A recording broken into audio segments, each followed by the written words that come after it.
Hi friends, welcome back to Shoba Handcrafts. நாம இன்னைக்கு என்ன பார்க்க போறோம்னா அந்த நவராத்திரி ரிட்டர்ன் கிஃப்ட்டோட பேஸ் பார்த்துட்டோம். இப்போ வந்து செகண்ட் பார்ட் அந்த பவுல் வந்து ஃபுல்லா ரன்னிங் வயர் வச்சு எப்படி பின்ன போறோம்னு பார்க்க போறோம்.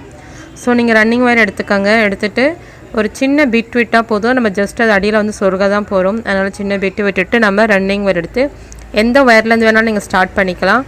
சோ நார்மல் பாக்ஸ் நாட் போட போறோம். அப்புறம் வந்து முடிக்கிறது எப்படின்னு பாத்தீங்கன்னா ஏணிப்படி முடிச்சு போட்டு தான் முடிக்க போறோம். அதனால வந்து மொத்தம் ஒரு 7-8 லைன் வர மாதிரி பார்த்துக்கோங்க. அப்போ அந்த அளவு இருந்தாலே போதும். பவுல் வந்து சின்ன சைஸாக அந்த அழகாக இருக்கும். ஸோ நவராத்திரிக்கு நீங்கள் ரிலேஷன்ஸ்க்கெலாம் வந்து ஏதாவது சின்னதாக ஒரு குங்குமம், மஞ்சள், வெத்தலை இல்லை சுண்டல் ஏதாவது தரத்துக்கு இந்த குட்டி குட்டி பவுல் யூஸ் பண்ணி ரிட்டன் கிஃப்டாக கொடுத்தீங்கன்னா அவங்க எப்போவுமே ஞாபகார்த்தமாக வச்சுப்பாங்க. ஸோ நீங்கள் ட்ரை பண்ணி பாருங்கள். ஸோ எல்லாருக்கும் இல்லைனாலும் அட்லீஸ்ட் க்ளோஸ் ரிலேட்டிவ்ஸ்க்காக நீங்கள் அது மாதிரி பண்ணி கொடுங்க. எப்போவுமே நம்மளே பண்ணி ஒரு கிஃப்ட் கொடுக்குறோன்னா அது எப்போவுமே அவங்க லைஃப் லாங் மறக்க மாட்டாங்க. ஸோ ட்ரை பண்ணி பாருங்கள். இப்போ நம்ம வந்து பவுல் பண்ணியிருக்கிறோம். இனி வந்து குட்டி குட்டியாக என்னென்ன அந்த நவராத்திரி ரிட்டன் கிஃப்ட் பண்ணுறது சொல்லிட்டு ஒவ்வொரு வீடியோஸும் நான் போஸ்ட் பண்ணுறேன்.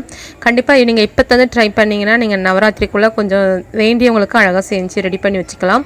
நெக்ஸ்ட்டு வந்து ட்ரேலாம் பண்ணுறது நான் போடுறேன் அவங்களுக்கு. அதுக்கப்புறம் பார்த்தீங்கன்னா நம்மளோட வீடியோஸ் பார்த்துட்டு கமெண்ட்டில் வந்து அகிலேஷ்னு ஒரு சிஸ்டர் கேட்டிருந்தாங்க. இதை வந்து கைத்தொழிலாக பண்ணலாம், எவ்வளோ செலவாகும்னு கேட்டிருந்தாங்க. நான் வந்து கமெண்ட்டில் வந்து அவ்வளோவா எனக்கு மெசேஜ் எதுவும் சென்ட் பண்ண முடியல. ஸோ அவங்க கண்டிப்பாக இந்த வீடியோ பார்ப்பாங்க. ஏன்னா ஃபஸ்ட்டு பார்ட்டு பார்த்தாங்கன்னா கண்டிப்பாக செகண்ட் பார்ட் பார்ப்பாங்க. அவங்களுக்கான அந்த இன்ஃபர்மேஷன் இது. ஸோ இது நிறைய பேருக்கும் யூஸ் ஆகும். இப்போ நீங்கள் இது பார்த்துட்டு கைத்தொழிலாக பண்ணணும்னு இன்ட்ரெஸ்ட் இருக்கிறவங்க கண்டிப்பாக எடுத்து பண்ணுங்கள், பிரச்சனை கிடையாது. ஆனால் உங்களுக்கு வந்து இதெல்லாம் பண்ணால் சேல்ஸ் ஆகுமா ஃபஸ்ட்டு பார்த்துக்கோங்க. இருக்கிற அந்த நீங்கள் இருக்கிற ஏரியாவில் இது விற்றா வாங்குவாங்களா அப்படின்னு ஒரு வாட்டி செக் பண்ணிக்காங்க.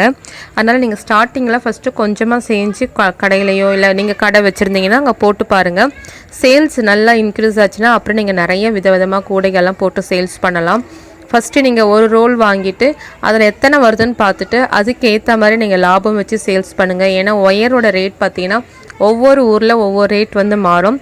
ஸோ நீங்கள் முடிஞ்ச அளவுக்கு ஹோல்சேல்ஸ் எங்கே கிடைக்குதுன்னு பார்த்துட்டு அங்கேருந்து ஒயர் வாங்கிக்கோங்க. அதுலேருந்து நீங்கள் பண்ணிவிட்டு ஒரு ரோல் ஒயரில் எத்தனை வருதுன்னு பீஸ் பார்த்துட்டு அதுக்கு ஏற்ற மாதிரி நீங்கள் செய்கிற அந்த வேலைக்கான எவ்வளவு வந்து நீங்கள் வைக்கணும்னு நினைக்கிறீங்களோ அந்த அளவுக்கு ரேட் வச்சு சேல்ஸ் பண்ணிக்கோங்க. ஏன்னா இப்போ நீங்கள் வேறு ஒரு கடையில் கொடுத்து சேல்ஸ் பண்ணுற மாதிரி இருந்ததுன்னா கண்டிப்பாக அவங்க ஒரு எக்ஸ்ட்ராவாக கொஞ்சம் ரேட் வைப்பாங்க, ஃபிக்ஸ் பண்ணுவாங்க. அதனால் நம்மளோட பொருள் விற்காமல் கூட போகலாம். அதனால் முடிஞ்ச அளவுக்கு நீங்கள் ஷாப் வச்சுருந்தீங்கன்னா உங்கள் கடையிலே போட்டிங்கன்னா உங்களுக்கு இன்னும் லாபம். அதனால் நீங்கள் முடிஞ்ச அளவுக்கு கைத்தொழிலாக எடுத்து நீங்கள் பண்ணலாம், பிரச்சனை கிடையாது. நீங்கள் ஃபஸ்ட்டு உங்கள் ஏரியாவில் சேல்ஸ் ஆகுதா பார்க்கணும். அப்புறம் அந்த ஒயர் என்ன ரேட்டுன்னு நீங்கள் தான் பார்க்கணும். ஏன்னா ஒவ்வொரு ஏரியாவுக்கு மாறும். இப்போ நான் சொல்கிறத வச்சு நீங்கள் ஃபிக்ஸ் பண்ண முடியாது. அதனால தான் வந்து என்னால் கமெண்ட் பாக்ஸில் இவ்வளோ பெரிய மெசேஜையும் வந்து சென்ட் பண்ண முடியல. ஸோ அந்த சிஸ்டர் பார்த்தாங்கன்னா இந்த மெசேஜ் நீங்கள் கண்டிப்பாக பார்த்தீங்கன்னா மறக்காமல் நம்ம கமெண்ட் பாக்ஸில் ஒரு தம்ஸ் அப் அனுப்புங்க. அப்போ தான் எனக்கு தெரியும் நீங்கள் பார்த்தீங்களா இல்லையான்னு. இது எல்லாருக்குமே யூஸ்ஃபுல்லாக இருக்கும். தைரியமாக இது நீங்கள் கைத்தொழிலாக எடுத்து பண்ணுங்கள். இப்போ நம்ம வந்து இந்த பவுலுக்கு வரலாம். இந்த பவுல் முடிச்சுட்டு நம்ம வந்து ஏணிப்படி போட்டு முடிக்க போகிறோம். நான் எல்லா கிராஃப்ட்லையும் பார்த்தீங்கன்னா மேக்ஸிமம் ஏணிப்படி முடிச்சு தான் போட்டு முடிப்பேன். அதுதான் உங்களுக்கு வந்து கம்ப்ளீட்டாக அழகாக இருக்கும். ஸோ அதனால் நீங்கள் ட்ரை பண்ணி பாருங்கள்.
இப்போ நம்ம பார்த்தீங்கன்னா வந்து ஒரு லைன் முடிச்சிட்டோம். லைன் முடிக்கும்போது நம்ம ஸ்டார்ட் பண்ண ஒரு பிட் ஒயர் விட்டுருக்குறோம் இல்லையா, அது வந்து அடிப்பக்கம் பார்த்து சொருகி விட்டுடுங்க. அப்போ தான் நமக்கு வந்து ஏணிப்படி முடிச்சு போடும்போது கொஞ்சம் ஃப்ரீயாக இருக்கும். ஸோ நம்ம ஆரம்பத்தில் ஒரு சின்ன பிட் ஒயர் விட்டுருக்குறோம் பாருங்கள். இந்த பிட் ஒயர் எடுத்து அந்த ரெட் கலரில் இருக்குது பார்த்தீங்களா, அதையும் எடுத்து இப்போ நாம் அடிப்பக்கமாக பார்த்து சொருகி விட்டுறலாம். ஸோ நீங்கள் எல்லோரும் நம்மளோட சேனல் பார்த்து ட்ரை பண்ணிங்கன்னா மறக்காமல் கமெண்ட் பாக்ஸில் சென்ட் பண்ணுங்கள், ட்ரை பண்ணிங்கன்னு சொல்லிவிட்டு. வேறு ஏதாவது வேணுன்றது நீங்கள் கமெண்ட் பாக்ஸில் சென்ட் பண்ணுங்கள், கண்டிப்பாக நம்ம போடலாம். ஏற்கனவே நீங்கள் வந்து அந்த 3 டபுள் ரேக் ஸ்டாண்டு ஒன்று கேட்டுட்ருக்குறீங்க, கண்டிப்பாக நான் வீடியோ போஸ்ட் பண்ணுறேன். இப்போ நம்ம வந்து இந்த பாக்ஸ் நாட் வந்து கொஞ்சம் லூஸ் பண்ணிக்கோங்க. இந்த மாதிரி மேலே இருக்கிற ஒயர் கீழே தள்ளிங்கன்னா அந்த நாட் வந்து லூஸ் ஆகிடும். இப்போ நம்ம அந்த ரன்னிங் ஒயர் உள்பக்கமாக மடக்கி விட்டுட்டு இந்த எல்லோ கலர் ஒயர் இது உள்ளே விட்டுட்டு மேலே இழுத்திங்கன்னா அந்த ரெட் கலர் லூப்பும் அடியில் இருக்கிற ரெட் கலர் லூப்பும் ஒன்றாயிடும். ஸோ நீங்கள் இப்போ மேலே எல்லோ கலர் ஒயர் இழுத்துட்டு அந்த red colour wire running wire இருக்கு இல்லையா, அது உள்பக்கமாக டைட்டாக இழுத்திங்கன்னா உங்களுக்கு ஒரே முடிச்சு மாதிரி தெரியும். ஸோ இப்படி தான் வந்து நம்ம ஏணிப்படி முடிச்சு போடணும். நீங்கள் நல்லா டைட் பண்ணிவிட்டு ஒரே முடிச்சாக ஆக்கிடணும். அதுக்கப்புறமா நம்ம ரன்னிங் ஒயர் வந்து இந்த எல்லோ ஒயரை சுற்றி கொண்டு வந்துட்டு நம்ம அடுத்த லைன் வந்து ஆரம்பிக்க போகிறோம். ஸோ இதே போல் தான் நம்ம ஒரு 7-8 லைன் வந்து போட போகிறோம். இந்த பவுலுக்கு வந்து 8 லைன் கிட்ட இருந்தால் போதும். நம்ம ஒரு லைன் மடக்கி உள்பக்கமாக சொருக போகிறோம். ஸோ சொருகி முடிச்சுட்டு நீங்கள் பார்த்தீங்கன்னா உங்களுக்கு பவுல் கிடச்சிடும். ஸோ வீடியோ ஃபுல்லாக ஸ்கிப் பண்ணாமல் பாருங்கள், கண்டிப்பாக உங்களுக்கு யூஸ்ஃபுல்லாக இருக்கும். அதே போல் அந்த டபுள் ரேக் வந்து நான் கண்டிப்பாக உங்களுக்கு போடுறேன். நீங்கள் 2-3 வாட்டி கேட்டுட்டீங்க, பட் அது எனக்கு இன்னும் டைம் இல்லைனால பண்ண முடியல. ஸோ இந்த குட்டி குட்டி பவுல் அந்த இதெல்லாம் முடிச்சுட்டு நான் கண்டிப்பாக வந்து அந்த டபுள் ரேக் வந்து போடுவேன் உங்களுக்கு. ஸோ அது ஒர்க்கு போயிட்டுருக்கு. நான் முடிச்சதுமே உங்களுக்கு வீடியோ வந்து கண்டிப்பாக போஸ்ட் பண்ணுறேன். அதே போல் வந்து நமக்கு வந்து 2வது ஒரு சேனல் இருக்குது, சென்னை மொட்டை மாடி கோழி வளர்ப்பு. ஸோ அந்த சேனலும் போய் பாருங்கள். அதில் அந்த வீடியோஸ் பிடிச்சிருந்தா அந்த வீடியோஸ் சேனலும் சப்ஸ்கிரைப் பண்ணி வச்சுக்கோங்க. ஸோ பார்த்தீங்கன்னா இப்போ நம்ம ஒரு 3-4 லைன் போட்டுட்டோம். இன்னும் கொஞ்சம் லைன் போட வேண்டியது இருக்குது. நான் போட்டு முடிச்சுட்டு உங்களுக்கு காமிக்கிறேன். அதுக்கப்புறமா வந்து இதை வந்து உள்பக்கமாக உல்ட்டாவாக திருப்பிட்டு அதுக்கப்புறம் நம்ம வந்து இந்த ஒயர் ஃபுல்லாக சொருகணும். சொருகி முடிச்சு திரும்ப நீங்கள் உல்ட்டாவாக திருப்பினீங்கன்னா உங்களுக்கு பவுல் வந்து கிடச்சிடும். ரொம்ப சிம்பிள். ட்ரை பண்ணி பாருங்கள், எல்லாருமே ட்ரை பண்ணிவிட்டு எனக்கு கமெண்ட் பாக்ஸில் சென்ட் பண்ணணும். தேங்க்யூ, பாய்.